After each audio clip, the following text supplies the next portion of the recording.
ए पिछे जी मैं photo upload किते आई बख्तां वाले बूटे का, जिदे नाल मैं लिखदा हुन्ना पहली टाली जिहड़ी आ इज्जत दी, ते दूजी शोहरत दी, ते तीजी दौलत दी। पता नहीं ये लिखी हुई गल्लां पढ़ के इंज क्यों लग जांदे ने जो नारा चो पानी लग जांदा। सोहणिया जिहड़ी कलम शै आ ना, एक कलम तलवार नालों भी तेज़ आ जिहड़ी जबान है ना, इस जबान तो बड़ा डर लगता है। इस जबान दा कोई पता नहीं कित्थों कितने थड़ोक जावे ते ओ हर शे पे जाती है। इस तो कोशिश नहीं होंदी बोलना दी, लेकिन मैनू भी ये पता लगा बोले तो बिना ये मनु भी कोई नहीं, ते न समझना भी कोई नहीं। ये बूटा ये हुण दा नहीं बोया, इदा एक स्टैप जिहड़ा करोने विच, दूजा स्टैप 2012 विच, तीजा स्टैप 2007 विच। ज्यों ज्यों पिछा जाना है ना, ये इंशाअल्लाह ताला मैं बड़ी खूबसूरती दे नाल 21 दे बंदे नहीं, हज़ारां बंदियां इंशाअल्लाह ताला इत्थे बुला के न सोहणे तरीके नाल बड़े सुकून दे नाल जाना। ये वो बूटा है जिद्दा बीज बोया न तो अपने पैरों हेठों भोए निकल गई आई, बकी गड्ड बैठा की गड्ड बैठा तो की गड्ड बैठा।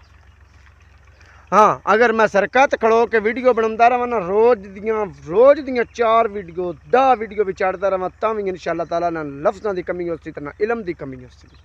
लेकिन ये वह गल ही है, जैसे एक आप इलम वाला लैके स्कूल टुर जाता तो अपना उसका अमल कोई नहीं, उस इलम का फायदा भी कोई नहीं, उस इलम की समझ भी कोई नहीं। इस तो ये करना लाजमी है और ये करना ज़रूरी है, और ये करना निरा मेरी ज़ात वास्ते नहीं, ये करना निरा मेरे टबरा वास्ते नहीं, ये करना निरे मेरे महल्ले वास्ते नहीं, ये निरा लोकां वास्ते नहीं, ये करना हर खास आम वास्ते आ, ये करना पढ़िया ते अनपढ़ां वास्ते आ, ये करना देसियां ते परदेसियां वास्ते आ, ये करना वड्डियां ते निक्कियां वास्ते आ, ये करना सियासियां ते गैर सियासियां वास्ते आ।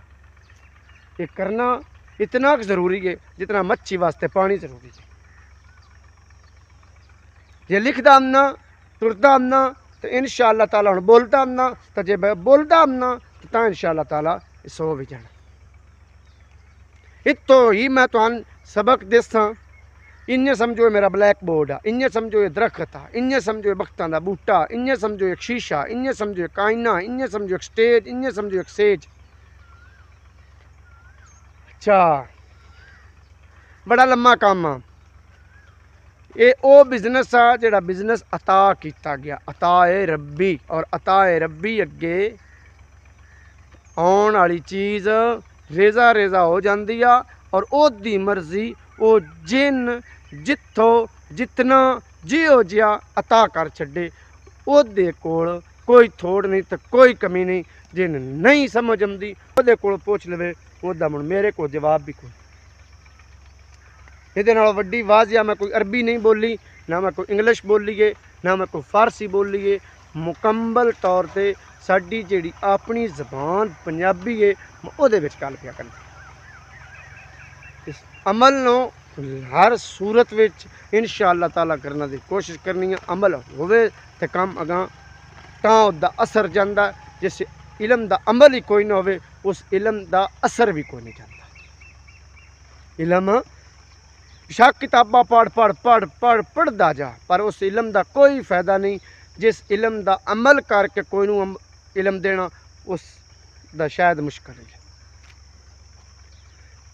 इंशाअल्लाह कोशिश ये उसी कि बड़ी खुश असलूबी नाल, बड़ी ज़्यादा जिहड़ा ना सब्रो तहम्मुल दे नाल इस मामलात नूं तय करना है, और एक एक तो 2 11 इदा राह जिहड़ा वो इंशाअल्लाह हो गया हुआ। इदा अगला दरवाज़ा वो जिस खुलना, वो बंदे मैंने आदन यार तू ये की देना है, मतलब किराया यार कितना या की हिसाब, मैं 72 चीज़ां गिण के दसदा पिया हत्थां ते, वो कोई नहीं समझ आती, निरा रुपया समझ आता, सिर्फ रुपया। इस रुपये दियां मैं दचियां तकरीबन मेरी को 3 बारी मेरी जिंदगी पिछले बार लग चुकी, तो जिस वे मैं चीज़ां देनियां ना उस वे बह के तुम गिनते रहो ना थोड़े कैलकुलेटर मुक जासन ते लेकिन रुपया ना मुक सीधा। तो मुड़ मैं तुहानूं ये जरूर दस्सांगा रुपया एड्डी गल कोई नहीं। फकीरां कोल फिकर हुंदी आ, रुपया कदी नहीं होया। रुपया अमीरां दी सेज हुंदी आ। इंशाअल्लाह ताला मैं टुरन लगा अगों दी हो के आए मैं खड़ो जासा, लेकिन कितना चिर तुसी खड़ोसो ये वेख के व्या। तो जे पिछों दी हो के आए ना तो टुर पुसा तो टुरदे टुरदे कितों तोड़ी टुर पुसा ये भी अपनी सोच करके आ जाए। तो मैं तुहानू दस चलना भाई इंशाअल्लाह ताला दिल च टुरदे टुरदे सीधी जाके ओ मदीने अपड़ जाए। जे हूँ अगों दी हो के आने का शौक होया वो अगों दी आ जाए, तो जिस पिछों दी हो के आना आया वो पिछों दी हो के आ जाए। मैं विचकार। अल्लाह हाफिज़।